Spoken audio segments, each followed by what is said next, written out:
Bismillahirrahmanirrahim. Assalamualaikum warahmatullahi wabarakatuh. Perkenalkan, saya Ulfa Maula Hidayat dari Prodi D4 Gizi. Di sini saya ingin berbagi ilmu atau melakukan penyuluhan tentang materi gizi ibu menyusui. Pengertian gizi ibu menyusui sendiri adalah nutrisi yang digunakan untuk memproduksi ASI, aktivitas sehari-hari, serta untuk melakukan pemulihan pasca melahirkan. Dan juga adapun penambahan makanan kurang lebih 800 kilokalori ekstra per hari untuk ibu menyusui. Yang digunakan untuk yaitu 600 kilokalori digunakan untuk produksi ASI dan 200 kilokalori digunakan untuk aktivitas sehari-hari ibu menyusui. Dan juga jika pemenuhan gizi ibu menyusui baik akan berpengaruh terhadap status gizi ibu dan tumbuh kembang bayinya. Adapun jika kekurangan zat gizi seperti vitamin A, zat besi, iodium dan juga kalsium akan berpengaruh terhadap status gizi ibu menyusui. Vitamin A. Vitamin A sangat penting bagi ibu menyusui karena untuk memelihara kesehatan. Adapun jika kekurangan vitamin A, ibu menyusui akan mengalami buta senja. Vitamin A dapat dikonsumsi melalui makanan seperti wortel, tomat, dan juga pepaya. Selain dari makanan, vitamin A juga terdapat di dalam suplemen vitamin A dengan 200.000 international unit. Pemberian suplemen vitamin A oleh tenaga kesehatan biasanya dilakukan setelah melahirkan dan juga akan diberikan selama 6 minggu setelah mengkonsumsi suplemen vitamin A yang pertama. Selanjutnya yaitu zat besi. Jika kekurangan zat besi, ibu menyusui akan mengalami anemia atau yang kita sebut dengan darah rendah. Anemia sendiri tidak hanya kekurangan zat besi tetapi juga folat.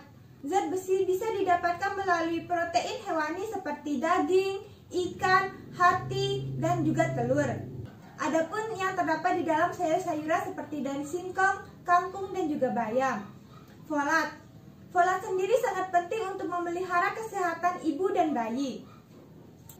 Folat sendiri terdapat di dalam sayuran berwarna hijau, kacang polong, wortel, alpukat, pisang, gandum, biji-bijian, dan juga hati. Selanjutnya yaitu iodium.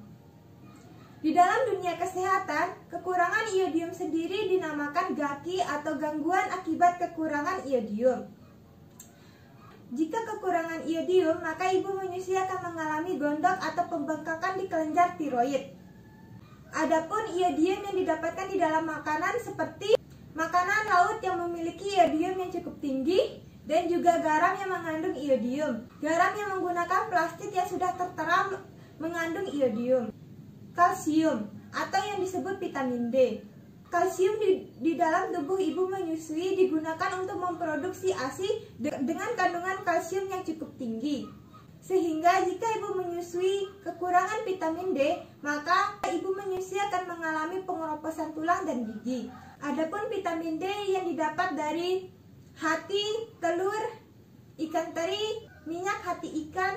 Agar penyerapan kalsium lebih maksimal, dianjurkan bagi ibu menyusui untuk berjemur di bawah sinar matahari pagi untuk mengaktifkan vitamin D yang ada di dalam tubuh sang ibu. Selanjutnya, makanan yang perlu diperhatikan untuk sehari-hari ibu menyusui yaitu mengkonsumsi protein yang cukup yang digunakan untuk pemulihan ibu menyusui pasca melahirkan. Selanjutnya, minum air putih sebanyak 2 liter atau 8 gelas per hari untuk memenuhi produksi ASI dan juga agar ibu hamil terhindar dari dehidrasi.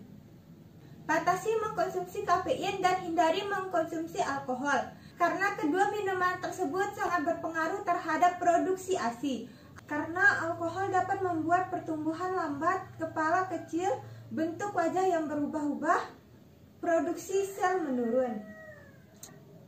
Dan juga hindari bumbu yang merangsang seperti makanan yang pedas karena itu bisa membuat masalah pencernaan bagi bayi. Selanjutnya, makan makanan yang beragam seperti sayur-sayuran, ikan, daging, dan juga kacang-kacangan. Baiklah, selanjutnya yaitu penerapan gizi seimbang dengan isi piringku. yaitu 1/2 bagian piring terdiri dari 1/3 buah-buahan seperti mangga, pepaya, pisang, apel, anggur, dan buah-buahan yang lainnya. 2/3 lainnya yaitu sayur-sayuran seperti daun singkong, bayam, kacang panjang, ataupun sayuran yang lainnya. Selanjutnya 1/2 bagian piring yaitu 1/3 lauk pauk seperti tahu, tempe, ikan, daging, telur, dan lain sebagainya.